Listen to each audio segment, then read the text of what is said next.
గత ప్రభుత్వం ఆచరణలోకి తీసుకొచ్చిన పీఓపీ వద్దు మట్టి గణపతి ముద్దు అనే నినాదం అమలులో జాప్యం జరుగుతుందా? నేటికి 11 సంవత్సరాలు గడిచినా కూడా పీఓపీ రహిత గణపతులను నివారించడంలో ప్రభుత్వం విఫలమవుతుందా? పర్యవేక్షణ చేయాల్సిన అధికారులు ఫైన్లతో చేతులు దులుపుకుంటున్నారా? ప్రజా ప్రతినిధుల మద్దతుతోనే కాలుష్య రహిత నగరంగా తీర్చిదిద్దలేకపోతున్నారా? వరంగల్లో పీఓపీ గణపతులపై స్వతంత్ర టీవీ ప్రత్యేక కథనం.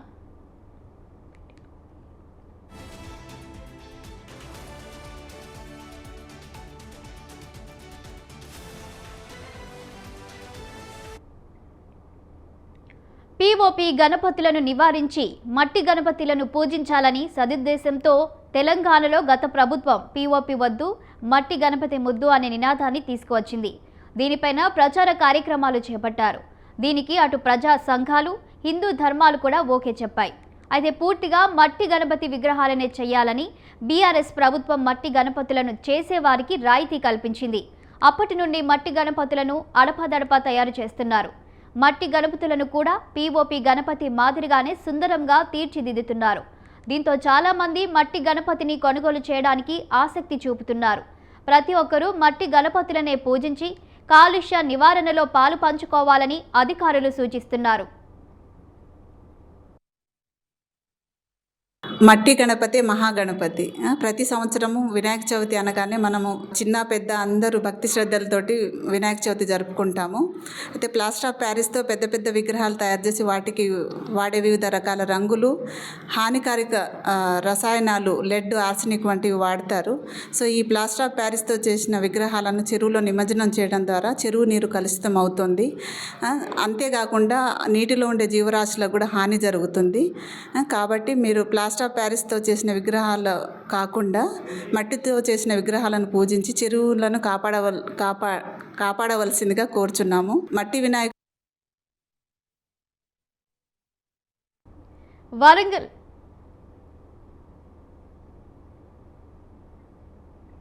వరంగల్ వ్యాప్తంగా ప్రతి ఏడాది 100% విగ్రహాలు కొనుగోలు చేస్తుంటే అందులో కేవలం 30% విగ్రహాలు మాత్రమే మట్టి గణపతిని పూజిస్తున్నారు. మిగతా 85% పీఓపీ విగ్రహాలనే పూజిస్తున్నారు. నగరంలో ప్లాస్టిక్ కట్టడి చేయడంలో అధికారులు విఫలమవుతున్నారని విమర్శలు వెల్లువెత్తుతున్నాయి. పీఓపీ విగ్రహాలు అమ్మేవారిపైన ఎందుకు చర్యలు తీసుకోవడం లేదని ప్రశ్నలు గుప్పిస్తున్నారు.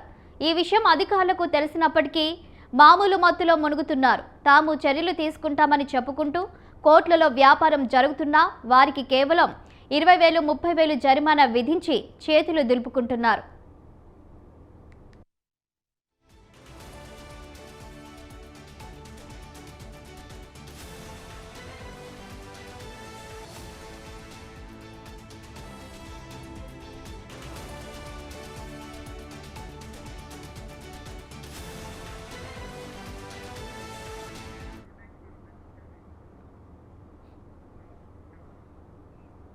పీఓపీ విగ్రహాలను అమ్మేవారిని కట్టడి చేస్తే ఆటోమేటిక్గా మట్టి గణపతిని ప్రజలు పూజిస్తారని పర్యావరణవేత్తలు అంటున్నారు. ఇక పీఓపీ వల్ల సంవత్సరానికి కోట్లలో పర్యావరణం నాశనం అవుతుందని ఆవేదన చెందుతున్నారు. ఏది ఏమైనప్పటికీ మట్టి గణపతిని పూజించాలని కోరుతున్నారు. ఇక ఇదే అంశానికి సంబంధించి మరింత సమాచారం మా ప్రతినిధి అశోక్ అందిస్తారు. మరో వారం రోజుల్లో గణపతి నవరాత్రి ఉత్సవాలు అయితే సాగుతున్నాయి. ఈ సందర్భంగా ఏంటంటే వరంగల్ ఉమ్మడి జిల్లా వ్యాప్తంగా విగ్రహాల కొనుగోలు విక్రయాలు జరుగుతున్నాయి. అందులో భాగంగా మనం ఇక్కడ చూసుకున్నట్లయితే మట్టి గణపతులు అయితే భారీ స్థాయిలో తయారు చేస్తున్నారు. దీనిలో చూసుకుని వివిధ ఆకారాలతో చూసిన మట్టి గణపతులు అయితే మనకు కనిపిస్తున్నాయి. ఇటు మట్టి గణపతులు కాకుండా పీఓపీ గణపతులు కూడా తయారు చేస్తున్నారు. పీఓపీ గణపతుల వల్ల పర్యావరణానికి పరిరక్షణ అయితే సాగుతుంది. పర్యావరణాన్ని కాపాడిన అధికారులు మాత్రం ఆ దృష్టి అయితే నివారించే దృష్టి అయితే చెల్లించబట్టలేదు. ఆ విషయంపై మనకు ఏంటంటే అవగాహన కల్పించవలసిన అధికారులు దీనిపైన దృష్టి సారించాలని కొంతమంది కోరుకుతున్నప్పటికీ అధికారులు మాత్రం దాని మీద దృష్టి సారించట్లేదు. ఇప్పుడు చూసుకున్నట్లయితే ఇక్కడ మనకు అడ్వకేట్ ఉన్నారు, శ్రీనివాస్ గారు. వాళ్ళని అడిగి తెలుసుకుంటాం అసలు ఎలాంటి విగ్రహాలు పెట్టాలి, దాని మీద అంటే పీఓపీ పెడితే బాగుంటుందా, మట్టి విగ్రహాలు పెడితే బాగుంటుందా అనే విషయం పైన అడిగి తెలుసుకుంటాం. చెప్పండి, అసలు ఎలాంటి విగ్రహాలు పెడితే బాగుంటుంది, పూజిస్తే ఎలాంటి విగ్రహాలు పూజించాలి? ముందుగా గణనాథునికి, గణేష్ మహారాజ్కి జై అనే నినాదంతో మీ ద్వారా నేను మాట్లాడుతున్నాను. ఇక్కడ ఈ ఏదైతే మట్టి విగ్రహాలు తయారీ మట్టి విగ్రహాలు తయారీ కేంద్రం దగ్గరికి రావడం జరిగింది. ఈ నినాదం ప్రజల్లోకి భక్తులకి ముందుకు తీసుకుపోవాలనేటువంటి నినాదంతో ప్రెస్ వారు ఉన్నారు, మమ్మల్ని కూడా ఇక్కడ పిలవడం జరిగింది. ఎందుకంటే ప్రకృతిని ఆరాధిద్దాం, ప్రార్థిద్దాం, పూజిద్దాం. మట్టి విగ్రహాలని మనం ప్రార్థిద్దాము, నిమజ్జనం కూడా అదే రకంగా చేసినట్లయితే రేపు పర్యావరణాన్ని పరిరక్షించుకున్నట్టయితుంది, ప్రాణాలని కాపాడుకున్నట్టయితుంది, రానున్న భవిష్యత్ తరాలను కూడా కాపాడినట్టు అవుతుంది అనేటువంటి నినాదంతో ఇక్కడ వీరు పెట్టడం జరిగింది విగ్రహాలు. ప్రజలు, భక్తులు కూడా అందరూ కూడా మట్టి విగ్రహాలని కొని వీటిని పూజించి నిమజ్జనం చేస్తే ప్రకృతి కూడా కాపాడిన వాళ్ళు అవుతారు. ప్లాస్టర్ ఆఫ్ ప్యారిస్ వల్ల అన్ని కెమికలైజ్డ్ ఉంటున్నాయి, రంగులు కూడా అంతా కెమికలైజ్డ్ ఉంటున్నాయి. ఈ విగ్రహాలను మనము ఈ తయారీ కేంద్రాలు ఘాటు తయారు చేసే వాళ్ళకు కూడా కష్టమే. అదే రకంగా ఈ పూజించేటప్పుడు ఈ ఘాటు కానివ్వండి, ఈ కలర్స్ కానివ్వండి, నిమజ్జనం భక్తి పారవశ్యంతో నిమజ్జనం చేస్తాము. చెరువుల్లో, కుంటల్లో వేయడం జరుగుతుంది. మరి చెరువులు, కుంటలు చేస్తే అక్కడ ఉన్నటువంటి నీరు కలుషితమైపోతుంది.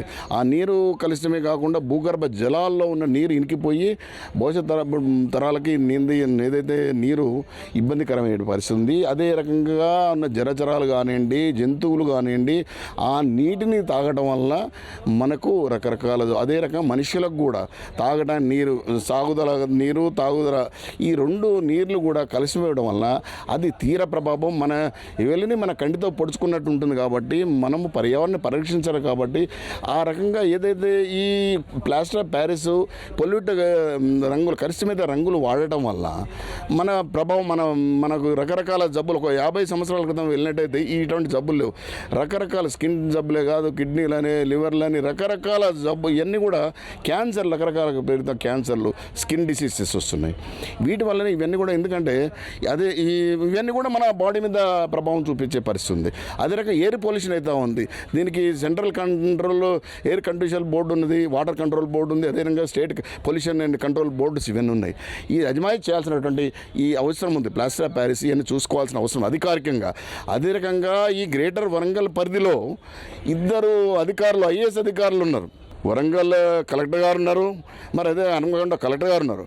అదే రకంగా మరి ఇక్కడ గ్రేటర్ వరంగల్లో కూడా మున్సిపాలిటీ కమిషనర్ గారు, వారు ముగ్గురు కూడా ఐఏఎస్గా వారు ఉన్నారు. మరి ముగ్గురు ఐఏఎస్లు ఏం చేస్తున్నారు? తయారీ కేంద్రాల దగ్గరికి వెళ్ళి, ఇది ఇప్పుడు పోవడం కాదు, అసలు ఈ గ్రేటర్ వరంగల్ పరిధిలో వేల కొలది విగ్రహాలు తయారు చేసేవి ఉన్నాయి, కేంద్రాలు కూడా ఉన్నాయి. ఆ కేంద్రాల మీద ఆజిమాయిషీ చేయాల్సినటువంటి అవసరం ఉన్నది వాళ్ళు. అదే రకంగా పోలీస్ అధికారులు కూడా చేయాల్సినటువంటి అవసరం ఉన్నది. కమిషనర్లే కాదు, పోలీస్ అధికారులు కాదు, కంట్రోల్ బోర్డ్స్ కూడా, వీళ్ళందరూ కూడా చేయాల్సినటువంటి అవసరం ఉన్నది. ఎందుకంటే అదే పర్యావరణము పరిరక్షించుకుందాము, ప్రజల ప్రాణాలు కాపాడుదాం అనే నినాదంతో అధికారులు ధర్మంగా చేయాల్సి ఉన్నది. భక్తి చేయాలి, భక్తి చేయొద్దని మేము అంటలేదు. భక్తి గణేష్ విగ్రహాలను కూడా ప్రార్థిద్దాం, పూరిద్దాం. కానీ ప్లాస్టర్ ఆఫ్ ప్యారిస్ వల్ల ప్రాణహాని కలిగే, భవిష్యత్ తరాలకు కానీ మనకు కానీ ప్రాణాలు కలిగే ఉంది. మట్టి విగ్రహాలు చేసుకున్నట్టయితే మన ఆరోగ్యం మనం కాపాడుకున్న వాళ్ళం అవుతాం, చేసిన మనము భవిష్యత్ తరాలకు నాంది పలుకుతాం. కానీ ఇప్పుడు ఈ వాటర్ ఎయిర్ పొల్యూషన్ వల్ల అది తీవ్ర మనకంటే సొంతంగా, ఎందుకంటే మనం మీద ప్రభావం చూపే పరిస్థితి. కాబట్టి అటువంటి ప్లాస్టర్ ఆఫ్ ప్యారిస్ని దయచేసి వాడొద్దు. భవిష్యత్తు ఇప్పుడు తయారైన వాటి విగ్రహాలు కాదు, భవిష్యత్తుకైనా కూడా అధికారులు ఎక్కడైతే ఉందో, ఒక తయారీలు ఎంత టైం పడుతుందో అప్పుడే ఎక్కడైతే ఉన్నాయి వాళ్ళకు నెంబర్లు ఇచ్చి, ఒక లైసెన్స్ ఇచ్చి, ఒక పర్మిషన్స్ ఉన్నాయా లేవా, ఎక్కడి నుంచి వస్తున్నారు మీరు, ఎక్కడ పెడుతున్నారు కేంద్రాలు, అక్కడ అజమాయిషీ చేయాల్సినటువంటి అవసరం ఉన్నది. ఇక్కడ అమ్ముకునే దగ్గరకు వచ్చి ప్లాస్టర్ ఆఫ్ ప్యారిస్ చేయడం అదే కాదు, వాళ్ళు ఏదో ఫైన్ వేసినారు అనేది చేయడం, ఇక్కడ చూసి చేయడం అధికారులు అది కరెక్ట్ కాదు. తయారీ కేంద్రాల దగ్గరికి పోవాలి, మొదటి నుంచే చేయాలి, ఇప్పుడు చేస్తే కాదు. అప్పటి నుంచే వాళ్ళు అక్కడ ఆపితే, భక్తితో మేము ఏమంటున్నాం అంటే, మేము భక్తులమే, గణేష్ అంటే మాకు చాలా భక్తి ఉంటుంది, భక్తుల్ని మేమందరం కూడా భక్తులను కొలుస్తాం. మనం చూసుకున్నట్లయితే ప్రతి సోషల్ మీడియాలో కావచ్చు, ప్రభుత్వం కావచ్చు, మట్టి విగ్రహాలనే పూజించాలని చెప్పేసి అడ్వర్టైజ్మెంట్ చేస్తారు. కాకపోతే ప్రజలలో ఎందుకు అవగాహన కావట్లేదు? ప్రజల్లో పూర్తిగా అవగాహన ఉన్నది. ఇక్కడ ఏం జరుగుతూ ఉందంటే, భక్తులు ఇప్పుడు కూడా ఇప్పుడు చూస్తున్నారు, ఈ విగ్రహాలు చాలా అందంగా ఉన్నాయి, తీసుకెళ్తున్నారు అని అంటున్నారు. కానీ తయారీ కేంద్రాల దగ్గర దీన్ని అజమాయిషీ చేయించినట్టయితేనే బాగుంటుంది. ఈ విగ్రహాలు ఏమవుతుందంటే, ఇంట్లో పెట్టుకునే విగ్రహాలు, మట్టి విగ్రహాలు పెట్టుకుంటున్నాం మేము. ఇంట్లో 9 రోజులు ప్రార్థిద్దాం, అలా నిమజ్జనం చేస్తున్నాం. కానీ ఒక సెంటర్లలో ముగ్గురు స్నేహితులు కానివ్వండి, ఆ గల్లీలో సెంటర్లలో పెట్టుకునే వాళ్ళు ఏం చేస్తారంటే, విగ్రహాలు కొద్దిగా పెద్దగా ఉంటే చక్కగా అందరికి చూసినట్టు బాగుంటుందని ఆలోచన ఉంది. ఈ విగ్రహాలు ఏం చేస్తున్నారు చేస్తున్నారంటే ఈ తయారీ కేంద్రాల వాళ్ళు తెలియకుండా వాళ్ళ లాభం కోసమే వాళ్ళు మట్టి విగ్రహాలు అయితే ఎక్కువ ఖర్చు అయితే ఇది ప్లాస్టర్ బ్యాగ్ తక్కువ ఖర్చుతో పోతుందని ఆలోచనతో వాళ్ళు తయారు చేస్తూ ఉన్నారు. ఇక్కడ కట్టడి చేయాలి, భక్తుల్ని కట్టడి చేయడం కాదు. వాళ్ళు తీసుకొచ్చి రోడ్లు ఎదురుంటే ఆ డేట్ వచ్చి ఒక్కోసారి విగ్రహాలు దొరికే పరిస్థితి కాదు. ఈ భక్తులు ఏమనుకుంటారు, ఈ మట్టి విగ్రహాలే అనుకునే పరిస్థితులుగా వాళ్ళు ఉన్నారు. ఇక్కడ పోయేవారికి మట్టి విగ్రహం ఎవరు అడిగే పరిస్థితి, ఆ విగ్రహం బాగుందని తీసుకొని వెళ్ళిపోయి మనం పూజిస్తున్నాం, ప్రార్థిస్తున్నాం, వాళ్ళని 9 రోజులు ఆరాధిస్తున్నాం, పత్రితో కూడా చేస్తున్నాం. గణేష్ మహారాజ్ ఏం చెప్తున్నారంటే పత్రిని గణేష్ ముందు మనం ముఖ్యంగా ఏం పెడుతున్నాము, పత్రి పెడుతున్నాము. రకరకాల చెట్లు, సీతాఫలం కానివ్వండి, మొక్కజొన్న, అంటే ఈ ప్రకృతి ఆరాధించండి అని వారు చెప్తున్నారు. గణేష్ మహారాజ్ వారు ఆ దేవుడు మనకు చెప్తున్నారు. విఘ్నాలు తొలగించండి స్వామి అనేటువంటి వారు కూడా చెప్తున్నారు గణేష్ మహారాజ్. మనకు శూన్యంగా చిన్న కళ్ళు ఉంటాయి, పెద్ద చెవులు ఉంటాయి కాబట్టి ప్రతిదీ కూడా మీరు సున్నితంగా పరిశీలించండి, మంచిగా వినండి, గ్రహించండి, ఆ రకంగా ముందు పోండి, పర్యావరణాన్ని పరిరక్షించండి. ఇప్పుడు ఈ ప్లాస్టర్ ఆఫ్ ప్యారిస్ని బారిన తరాలకు కూడా దయచేసి చెప్తున్న మా విన్నపం ఏంటంటే అది ప్లాస్టర్ ఆఫ్ ప్యారిస్ వాడకుండా ఉంటమే మన ఆరోగ్యం కాపాడుకున్న వాళ్ళైతే, మన ప్రాణాలు కాపాడుతూ, ప్రకృతిని ప్రేమించిన వాళ్ళైతే, ఆరాధించిన వాళ్ళైతే భవిష్యత్ తరాలు కూడా, రానున్న తరాలు కూడా మంచిగా హ్యాపీగా వాళ్ళ జీవనం కొనసాగించవచ్చు అని నేను చెప్తున్నాను. పర్యావరణ శాఖ ఏదైతే ఉన్నదో ఇప్పుడు కొండ సూర్యకేంద్ర అదే శాఖకు చెందిన మంత్రి, మంత్రి హయాంలోనే ఇలాంటి సంబంధించిన విగ్రహాలు చాలా వెలుస్తున్నాయి. దీనిపైన అటు అధికారులు కావచ్చు, ప్రజాప్రతినిధులు కావచ్చు, ఎలాంటి చర్యలు తీసుకుంటే బాగుంటుంది? మంత్రి గారు వారి అధికారం ప్రతి దగ్గరికి వారు వెళ్ళి చెప్పలేరు. అధికారం వారు చేసి ఉండవచ్చు, చెప్పి ఉండవచ్చు. కానీ ఇక్కడ స్థానిక అధికారులు ఏదైతే స్థానికమైనటువంటి అధికారులు వర్క్ డివిజన్ అధికారులు ఉన్నారు. ఓ కలెక్టర్ ప్రతి దగ్గర పోలేదు. ఆ వర్క్ డివిజన్ చేయమనండి, కింది స్థాయి అధికారులను అక్కడ పంపించి ఇక్కడ తయారీ కేంద్రాల దగ్గర. మన దగ్గర చూసుకుంటే పొల్యూషన్ ఎన్విరాన్మెంట్ పొల్యూషన్ సంబంధించిన వాళ్ళు కూడా ఉంటారు. కానీ అధికారులు ఎంతవరకు పోతున్నారు అనుకుంటున్నారు? అధికారులు ముఖ్యంగా ఈ రాష్ట్ర ప్రభుత్వం నుంచి కూడా ఒక అంచెల వారీగా జరగాల, పై స్థాయి నుంచి రాష్ట్ర ప్రభుత్వం, కేంద్ర స్థాయి నుంచి కూడా జరగాల్సిన అవసరం ఉంది. ఎందుకంటే దీనికి పొల్యూషన్ కంట్రోల్ బోర్డ్స్ ఉన్నాయి, ఎయిర్ కంట్రోల్ బోర్డు ఉంది, సెంట్రల్ ఎయిర్ కంట్రోల్ బోర్డు ఉంది, స్థానికంగా వాటర్ కంట్రోల్ బోర్డు, స్థానికంగా సెంట్రల్ ఉంటుంది, స్టేట్ ఉంటుంది. ఈ బోర్డ్స్ దగ్గర నుంచి స్టార్ట్ కావాల్సిన అక్కడి నుంచి ఇన్స్ట్రక్షన్స్ వచ్చి చేయాల్సినటువంటి అవసరం ఉన్నది. సుప్రీంకోర్టు గైడ్ లైన్స్ కూడా ఉన్నాయి, 6 ఫీట్ల వరకు చెప్తున్నారు. మొన్న ఈ మధ్యలో కూడా సుప్రీంకోర్టు, హైకోర్టు కూడా డైరెక్షన్స్ ఇస్తున్నాయి. కానీ ఎందుకంటే విగ్రహాలు పూజించండి, చేయండి అంటున్నారు. ప్లాస్టర్ ఆఫ్ ప్యారిస్ తగ్గిస్తే బాగుంటుందని డైరెక్షన్ కూడా సుప్రీంకోర్ట్స్, హైకోర్ట్స్ కానీ చెప్తున్నాయి. ఎందుకంటే పర్యావరణ పరిరక్షించాలంటే గైడ్ లైన్స్ తోటే ముందు పోవాలని నినాదంతో మనం ప్రాణాలు కాపాడుకోదు, భవిష్యత్ తరాల కోసమని గైడ్ లైన్స్ ఇస్తున్నాయి కోర్ట్స్ కూడా.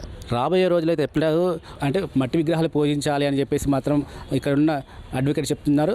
అదేవిధంగా మనం చూసుకున్నట్లయితే మొత్తం మట్టి విగ్రహాలు వివిధ రూపాలలో, అంటే మనకు ఆకర్షించే విధంగా కూడా ఈ రూపాలను తయారు చేస్తున్నారు. ఇప్పుడు మనం చూసుకున్నట్లు 5 పడగల వినాయకుడిని కూడా చూస్తున్నాం. 5 పడగలలో పడుకున్నటువంటి విగ్రహాలను చూస్తున్నాం. మీరు చూసుకున్నట్లయితే వినాయకుడు ఇట్లా కూర్చొని 2 పడగలతో ఇట్లా చూస్తున్నట్లు కూడా కనబడుతుంది. ఇట్లా నిలుచున్న విగ్రహాలు, ఇట్లా ప్రతి విగ్రహాన్ని ఏంటంటే ఆకర్షణీయ విధంగా చూపిస్తున్నారు. ఇట్లా మట్టి గణపతులను కూడా ఇంత హైట్తో ఉంటే ఇంత ఆకర్షకంగా చూపిస్తున్నారు. అయినా కానీ ఎవరైతే ఉన్నారో చాలామంది మనకు చూసుకున్నట్లయితే పిఓపి విగ్రహాలను మాత్రమే ఎక్కువగా శాతం వాళ్ళు ఏంటంటే కొనేందుకు మొగ్గు చూపుతున్నారు.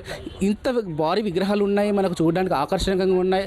అయినా కానీ ఈ విగ్రహాలపైన ఎందుకు ముందుకు రావట్లేదు అనే విషయం పైన అయితే ఆసక్తికరంగా ఉంది. చాలా తక్కువ వరకు మాత్రమే మట్టి విగ్రహాలు తయారు చేస్తున్నారు. ఇక్కడ మట్టి విగ్రహాలు తయారు చేస్తున్న వారు ఎవరైతే ఉన్నారో జగన్, అతను కూడా అడిగి తెలుసుకున్నారు అసలు మట్టి విగ్రహాలను తయారు చేయడానికి ఎంత ఖర్చు అవుతుంది, అంటే పిఓపి ఖర్చు ఎంత ఖర్చు అవుతుంది, మనం మట్టి విగ్రహాలు చేయడం వల్ల ఎలాంటి బెనిఫిట్స్ పొందొచ్చు అనే విధంగా తెలుసు. చెప్పండి, మట్టి విగ్రహాలను తయారు చేస్తున్నారు, దీనివల్ల పొల్యూషన్ తగ్గిస్తున్నారు.